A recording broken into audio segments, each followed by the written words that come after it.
Adolf Hitler, জার্মানির এই স্বৈরশাসক ইতিহাসের অন্যতম নৃশংস ও ঘৃণ্য এক চরিত্র।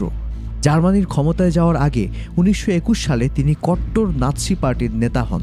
উগ্র জাতীয়তাবাদী এই নাৎসি পার্টি ও হিটলার বিশ্বাস করতেন জার্মানরাই বিশ্বের শ্রেষ্ঠ জাতি।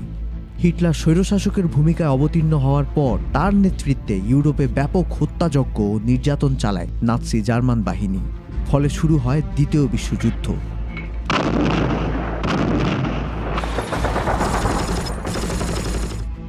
যুদ্ধের পর নাৎসি পার্টি বিলুপ্ত হয়ে গেলেও তাদের চিহ্ন হয়ে রয়ে গেছে এই স্যালুট। নাৎসি পার্টির সমমনা অনেককে সুযোগ পেলেই এই স্যালুট ব্যবহার করতে দেখা যায়। 20 জানুয়ারি যুক্তরাষ্ট্রের প্রেসিডেন্টের দায়িত্ব গ্রহণ করেছেন ডোনাল্ড ট্রাম্প।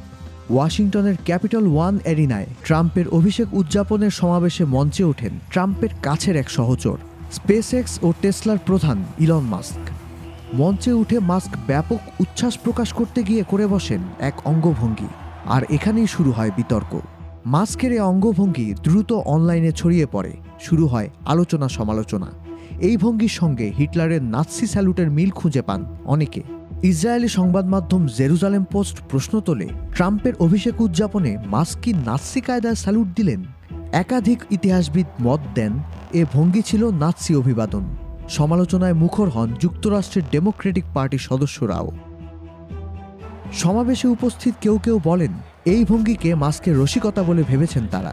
তবে অ্যান্টি ডিফেমেশন লীগ বলছে এ অঙ্গভঙ্গি নাৎসি স্যালুট নয়, বরং মাস্কের উচ্ছ্বাসের মুহূর্ত বলে মনে হচ্ছে। এ বিতর্ক নিয়ে মাস্ক ও ট্রাম্পের দিক থেকে আপাতত কোনো সাড়া মেলেনি। মার্কিন প্রেসিডেন্ট নির্বাচনের প্রচারণার সময় থেকেই মাস্ক ও ট্রাম্পের মধ্যে সখ্যতা দেখা যাচ্ছে। ট্রাম্পের এবারের মেয়াদে তার প্রশাসনেও থাকছেন মাস্ক। সরকারি ব্যয় সংকোচনে নতুন একটি বিভাগের দায়িত্বে থাকবেন তিনি। দেশ বিদেশের নানা অঙ্গনের নানা খবর পেতে ভিজিট করুন prothomalo.com/video। ফলো করুন প্রথম আলোর ফেসবুক পেজ এবং সাবস্ক্রাইব করুন প্রথম আলোর সবগুলো ইউটিউব চ্যানেলে। থাকুন ভালোর সাথে, আলোর পথে।